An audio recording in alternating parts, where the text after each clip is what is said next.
Hey guys, it's Colwyn here from Sparing Outdoors. As you can see, it's still quite dark in the forest. You can see some light breaking through there. It's 8 o'clock in the morning. I've got to about 11 o'clock. Actually, it's half 8. I've got to about 11 o'clock, so I have to go home and let my wife. She wants to go to mass, so I have to get home and let her away. So I've got a few hours in here, but as you can see, it's quite dark, so I need to brighten up. And I've brought another couple of bird boxes with me. Today the bird boxes are open fronted bird boxes, which will suit birds like wrens, robins and flycatchers. I made them up last night, and out of plywood, out of 18mm plywood, and I painted them. Now, you shouldn't really need to paint bird boxes, because depending on the paint, you try to use a non-toxic paint if you do paint them. I just paint them because this gives them that little bit longer of a life out in the forest. So the idea behind that is, once I paint it, they should last longer. But if you are using the paint, make sure it's non-toxic, because it's not great for the birds. The other thing about the bird boxes is, because they are painted and they're still a wee bit damp, I can leave them out and they should season for a month before the birds just start poking around looking for them. So it'll give it a chance to get rid of whatever wee tiny bits of fumes it has, and just season into where I place it, so it makes it better for the birds. But I'll show you them when I get a bit of light up at the site. But I'm just walking down here because on the way up I seen where the loggers were, and where must have been a few years ago, when they've left a couple of chopping blocks that would be great for up at the campsite, either for a seat or for chopping on. So I'm going to grab one of them. And a bit of distressing news: as I was coming into our site, not wild far away from here, the loggers have started logging at one side of the forest, which isn't too far away, but something's telling me they're going to go away from us rather than come into us. But it's quite worrying, so we mightn't have this base camp for long, but I should get this season out of it. But we'll see anyway how it goes. So we'll move on from here. This is the sort of stuff I'm taking. I don't know if you can see that, but this is a dead tree. So this is the sort of stuff I want to use, so I'm not making much of an impact. So this should...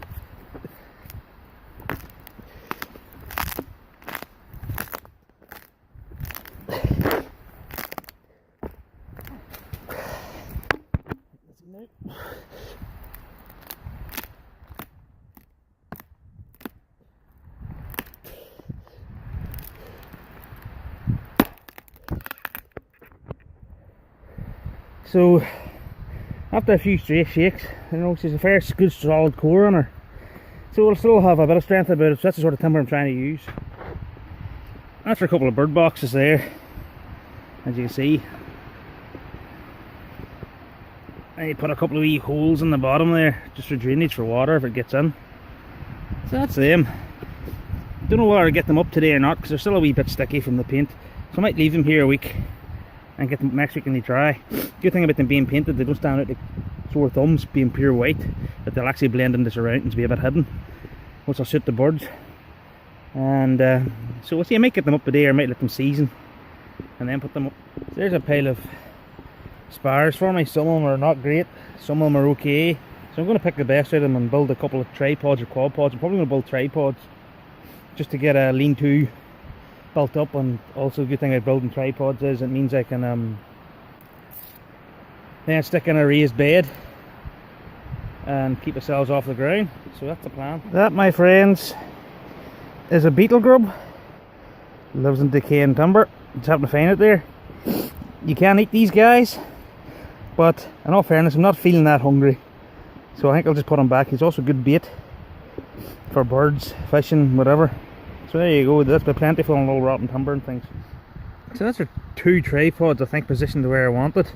Now, I just want it close enough to the fire that I get a wee bit of heat off it, but far enough away that I'm not going to be choked by smoke. So it's hard to get that balance, and you can never quite get it right, because one changes in that. But I think that's pretty good for me for now. Obviously, if we really want, we can build a fire reflector on the other side to reflect fire in this, but we're thinking of building our shelter at the other side.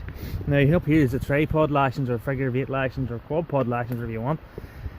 Now I'll do a video on these lashings some other time, because what I see a lot of people when they're doing tripod lashings and that, they do them wrong. Now I see a lot of people just twisting rope around 3 bits of timber and hoping it'll hold a tripod. There is an actual tripod lashing for this type of stuff, or quad paw lashing, or figure 8 lashing. It's all 3 different names. And the way I do it, I always do 8, 8, 8, and then 3 or 4 frappings in here, and then tie it off. Now the reason why I've got a bit of length here is for when I put on a ridge across, I might just tie the ridge in. I shouldn't need to, because the ridge will sit in between them apexes, but if I tie it in, obviously gives me a bit more strength. So that's that stage done. Once I get that done, I'll get the ridge on. I'll put a few more struts on it, and then I can start covering it one side. So I could probably cover in here and here, and that could be like a wee storage area. I might keep this front completely open. I might keep the front open, I'm not sure.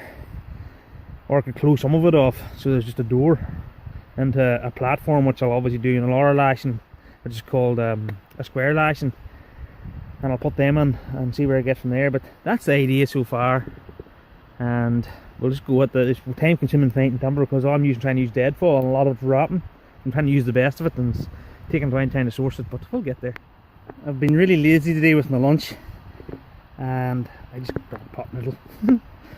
I think I found my ridge. I think that one there is going to be the ridge.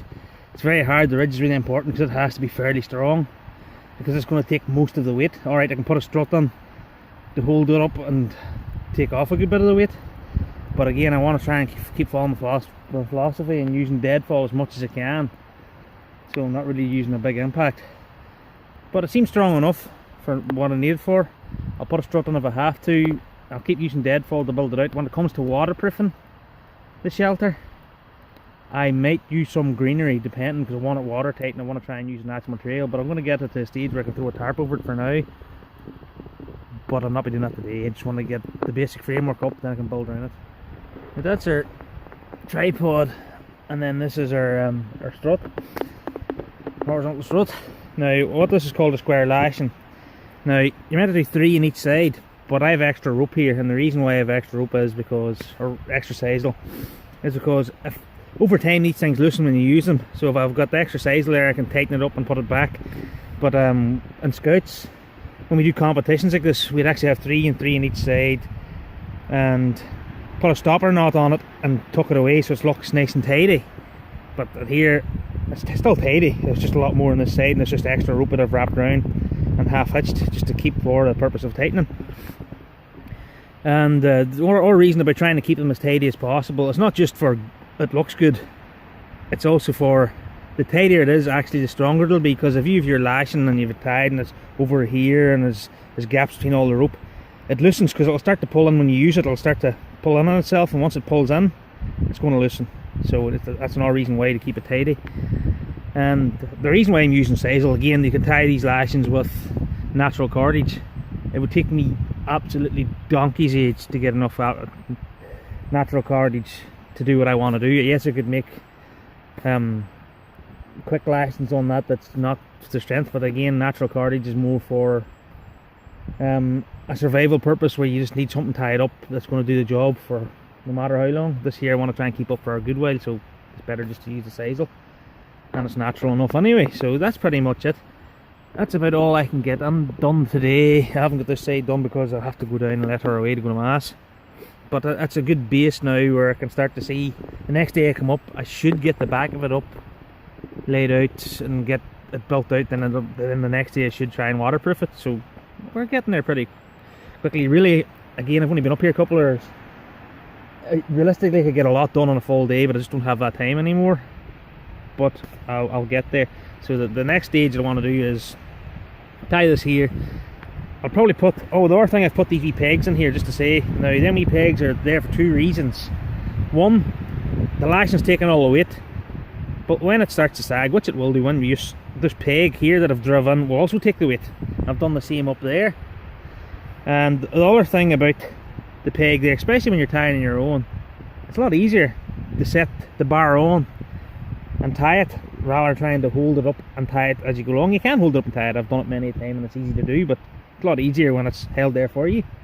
So that's one of the reasons. Then you can see we're sort of taking in account for the slope, so we can keep it level. And that's pretty much it. So I'll probably put an R peg in here at this point just to keep the weight off that, and then tie a strut from here to there, and that'll stop the tripod's legs from spreading.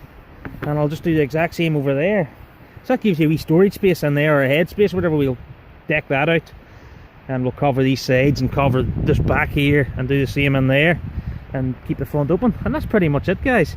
What I'm going to do here, I'm just going to tidy up, have my pot noodle and go on home. But I'm pretty happy with that. I'm sure Bobby will be pretty happy with that, and if he's up before me, he'll probably do the other side over here, or do a bit here, or gather more timber. The most time consuming part is gathering timber. But again, it says we've no rubbish here, it's all just cuttings. But again, even when leaving your own campsite, put all your cuttings to one side in a nice pile. It looks neat, if anything, and it looks like you're respecting the area. Yes, there will be shavings and that here and there, but there's nothing you really can do about that. That's just going to decay away because it's natural stuff anyway. And that's the crack. Again, put out the fire and everything before you go. Tidy up your site, as I said, put all the timber and everything to one side, and then just go. And that will be pretty much it.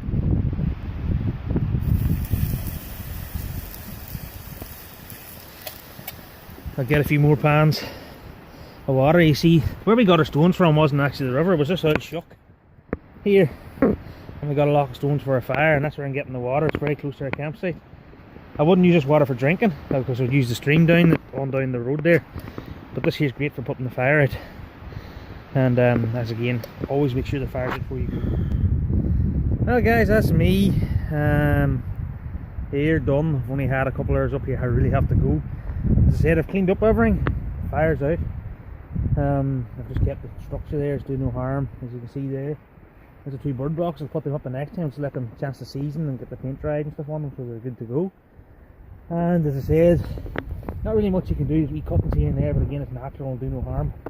As you can see over there, all the timber is working from there. I've just piled it up so it's nice and neat out of the road, just to keep everything nice and tidy. And that's pretty much it. That's stage 2 done, I suppose. We got the fire done, the first day cleared the area.